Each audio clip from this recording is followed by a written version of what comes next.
ابن عباس رضی اللہ تعالیٰ عنہ سے روایت ہے، انہوں نے حضور صلی اللہ علیہ وسلم کو یہ ارشاد فرماتے ہوئے سنا کہ جنت کو رمضان شروع کے لیے خوشبوؤں کی طرح بھونی دی جاتی ہے، اور شروع سال سے آخر سال تک رمضان کے خاطر آراستہ کیا جاتا ہے۔ پر جب رمضان المبارک کی پہلی رات ہوتی ہے تو عرش کے نیچے سے ایک ہوا چلتی ہے جس کا نام مشیرہ ہے، جس کے جھونکے کی وجہ سے جنت کے درختوں کے پتے اور پہاڑوں کے حلقے بجنے لگتے ہیں،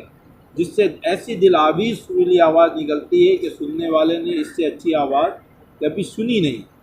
بس خوشنما آنکھوں والی حوریں اپنی مکانوں سے نکل کر جنت کے بالا خانوں کے درمیان میں کھڑے ہو کر آواز دیتی ہیں کہ کوئی ہے اللہ تعالیٰ کی بارگاہ میں ہم سے منگنی کرنے والا کہ حق تعالیٰ شانہ اس کو ہم سے جوڑ دیں۔ پھر وہی وہ حوریں جنت کے داروغہ رضوان سے پوچھتی ہیں کہ یہ کیسی رات ہے؟ وہ لبیک کہہ کر جواب دیتے ہیں کہ رمضان المبارک کی پہلی رات ہے۔ جنت کے دروازے نبی پاک صلی اللہ علیہ وآلہ وسلم کی امت کے لیے آج کھول دیے گئے ہیں۔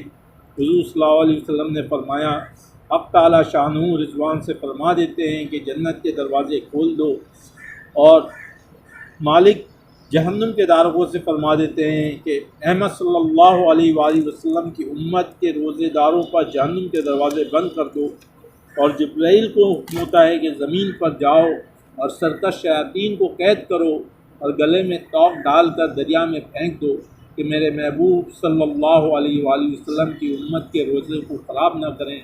نبی پاک صلی اللہ علیہ وسلم نے یہ بھی ارشاد فرمایا کہ حق تعالیٰ شانہ رمضان کی ہر رات میں ایک منادی کو حکم دیتے ہیں کہ 3 مرتبہ یہ آواز دے کہ ہے کوئی مانگنے والا جس کو میں عطا کروں، کوئی توبہ کرنے والا جس کی توبہ قبول کروں، کوئی مغفرت چاہنے والا کہ میں اس کی مغفرت کروں۔ کون ہے جو غنی کو قرض دے، ایسا غنی جو نادار نہیں، ایسا پورا ادا کرنے والا جو ذرا بھی کمی نہیں کرتا۔ جو نبی پاک صلی اللہ علیہ وآلہ وسلم نے فرمایا کہ حق تعالیٰ شانہ رمضان شریف میں روزہ افطار کے وقت ایسے 10 لاکھ آدمیوں کو جہنم سے خلاصی مرمت فرماتے ہیں جو جہنم کے مستحق ہو چکے ہوتے ہیں، اور جب رمضان کا آخری دن ہوتا ہے تو یکم رمضان سے لے کر آج تک جتنے لوگ جہنم سے آزاد کیے گئے ہیں ان کے برابر اس ایک دن میں آزاد فرماتے ہیں۔ اور جس رات شب قدر ہوتی ہے تو حق تعالیٰ شانہ حضرت جبرائیل علیہ السلام کو حکم دیتے ہیں کہ وہ فرشتوں کی ایک بڑے لشکر کے ساتھ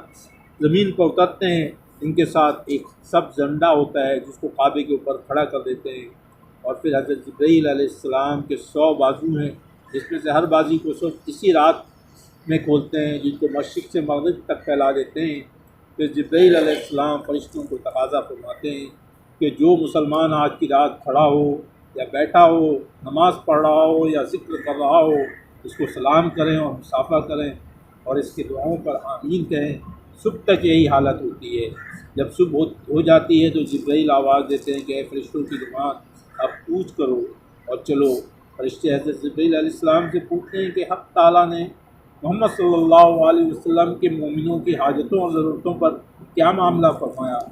وہ کہتے ہیں کہ حق تعالیٰ شانہ نے ان پر توجہ فرمائی اور 4 شخصوں کے علاوہ سب کو معاف فرما دیا۔ صحابہ نے پوچھا یا رسول اللہ وہ 4 شخص کون ہیں؟ ارشاد ہوا کہ ایک وہ شخص جو شراب کا عادی ہو، دوسرا وہ شخص جو والدین کی نافرمانی کرنے والا ہو، تیسرا شخص وہ شخص جو قطع رحمی کرنے والا ہو، ناطہ توڑنے والا ہو، چوتھا وہ شخص جو کینہ رکھنے والا کینہ پرور ہو اور آپس میں قطع تعلق کرنے والا ہو۔ پھر جب عید الفطر کی رات ہوتی ہے تو ان کا نام آسمانوں پر لیلۃ الجائزہ انعام کی رات سے لیا جاتا ہے، اور جب عید کی صبح ہوتی ہے تو حق تعالیٰ شانہ فرشتوں کو تمام شہروں میں بھیجتے ہیں اور زمین پر اتر کر تمام گلیوں اور راستوں کے سروں پر کھڑے ہو جاتے ہیں ایسی آواز سے جن کو جنات اور انسان کے علاوہ ہر مخلوق سنتی ہے، پکارتے ہیں کہ اے محمد صلی اللہ علیہ وآلہ وسلم کی امت، اس کریم رب کی بارگاہ کی طرف چلو جو بہت زیادہ عطا فرمانے والا ہے اور بڑے سے بڑے قصور کو معاف فرمانے والا ہے۔ کہ جب لوگ عیدگاہ کی طرف نکلتے ہیں تو حق تعالیٰ شانہ فرشتوں سے دریافت فرماتے ہیں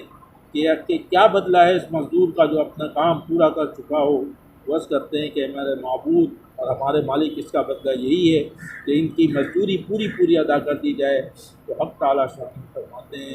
کہ اے فرشتوں تم گواہ، تمہیں گواہ بناتا ہوں کہ میں نے ان کو رمضان کے روزوں اور تراویحوں کے بدلے میں اپنی رضا اور مغفرت عطا فرما دی۔ اور بندوں سے خطاب فرما کر ارشاد ہوتا ہے کہ اے بندو مجھ سے بھاگو، میری عزت کی قسم، میرے جلال کی قسم، آج کے دن اپنے اجتماع میں مجھ سے جو سوال اپنی آخرت کے بارے میں جو سوال کرو گے عطا کروں گا، اور دنیا کے باروں میں جو سوال کرو گے اس میں تمہاری مصلحت پر نظر کروں گا۔ میری عزت کی قسم کہ جب تک تم میرا خیال رکھو گے میں تمہاری لغزشوں پر ستاری کرتا رہوں گا اور ان کو چھپاتا رہوں گا۔ میری عزت کی قسم اور میرے جلال کی قسم، میں تمہیں مجرموں اور کافروں کے سامنے رسوا اور فصیحت نہ کروں گا۔ اب بخشے بخشائے اپنی گھروں کو لوٹ جاؤ، تم نے مجھے راضی کر دیا اور میں تم سے راضی ہو گیا۔ بس فرشتوں اس اجر و ثواب کو دیکھ کر اس امت و افطار کرتا ہے، خوشیاں مناتے ہیں، کھل جاتی ہیں۔ اللہ رب العزت جو کتنا سنا گیا اس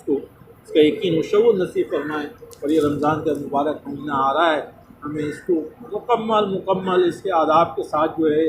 اللہ کے احکامات کے مطابق، نبی پاک صلی اللہ علیہ وسلم کے طریقے کے مطابق اللہ سے اپنا تعلق مضبوط کرتے ہوئے گزارنے کی توفیق نصیب فرمائے، اور اللہ سے دعا کریں الحمدللہ رب العالمین۔